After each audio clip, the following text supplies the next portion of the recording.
Assim nós temos essa grande multidão de testemunhas ao nosso redor. Portanto, deixemos de lado tudo o que nos atrapalha e o pecado que se agarra firmemente em nós e continuemos a correr, sem desanimar, a corrida marcada para nós. Conservemos os nossos olhos fixos em Jesus, pois é por meio dele que a nossa fé começa e é ele quem a aperfeiçoa. Ele não deixou que a cruz fizesse com que ele desistisse. Pelo contrário, por causa da alegria que lhe foi prometida, ele não se importou com a humilhação de morrer na cruz e agora está sentado do lado direito do trono de Deus. Pense no sofrimento dele e como suportou com paciência o ódio dos pecadores. Assim vocês não desanimem, nem desistam, porque na luta contra o pecado, vocês ainda não tiveram de combater até a morte.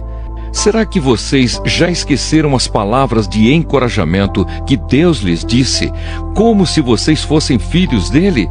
Pois ele disse: preste atenção, meu filho, quando o Senhor o castiga, e não se desanime quando ele o repreende, pois o Senhor corrige quem ele ama e castiga quem ele aceita como filho. Suportem o sofrimento com paciência, como se fosse um castigo dado por um pai, pois o sofrimento de vocês mostra que Deus os está tratando como seus filhos. Será que existe algum filho que nunca foi corrigido pelo pai? Se vocês não são corrigidos como acontece com todos os filhos de Deus, então não são filhos de verdade, mas filhos ilegítimos.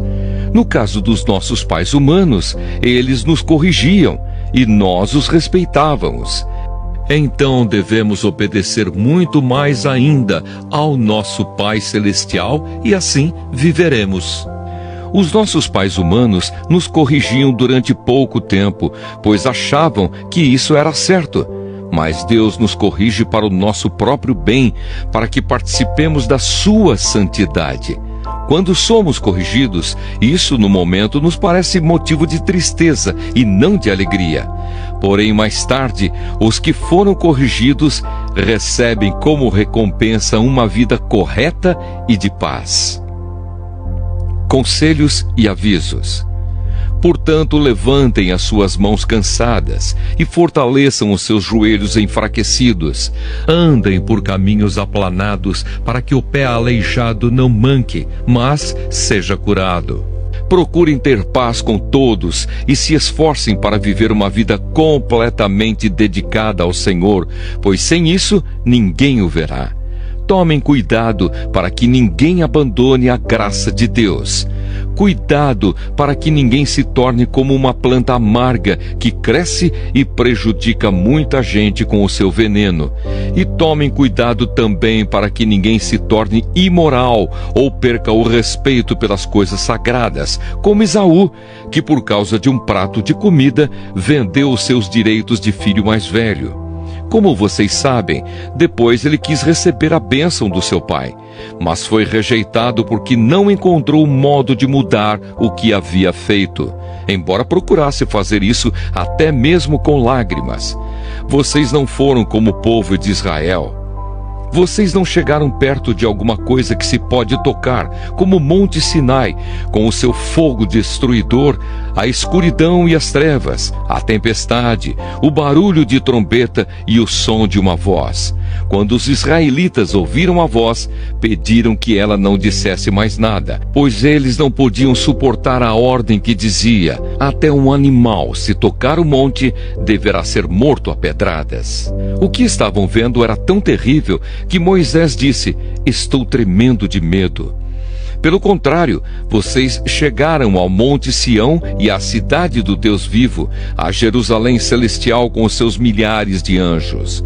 Vocês chegaram à reunião alegre dos filhos mais velhos de Deus, isto é, daqueles que têm o nome deles escrito no céu. Vocês chegaram até Deus, que é o juiz de todos, e chegaram também aos espíritos dos que são corretos e que foram aperfeiçoados. Vocês chegaram até Jesus, que fez a nova aliança e que borrifou o sangue que fala de coisas muito melhores do que o sangue de Abel. Portanto, tenham cuidado e não recusem ouvir aquele que fala. Aqueles que recusaram ouvir a pessoa que entregou a mensagem divina na terra não puderam escapar. Por isso, muito menos escaparemos nós, se rejeitarmos aquele que lá do céu nos fala. Naquele tempo, a voz de Deus fez com que a terra estremecesse, mas agora ele prometeu isto: mais uma vez farei com que trema não somente a terra, mas também o céu. As palavras mais uma vez mostram bem que as coisas criadas serão abaladas e mudadas, para que as que não podem ser abaladas continuem como estão. Por isso sejamos agradecidos, pois já recebemos um reino que não pode ser abalado. Sejamos agradecidos e adoremos a Deus de um modo que o agrade, com respeito e temor, porque na verdade o nosso Deus é um fogo destruidor.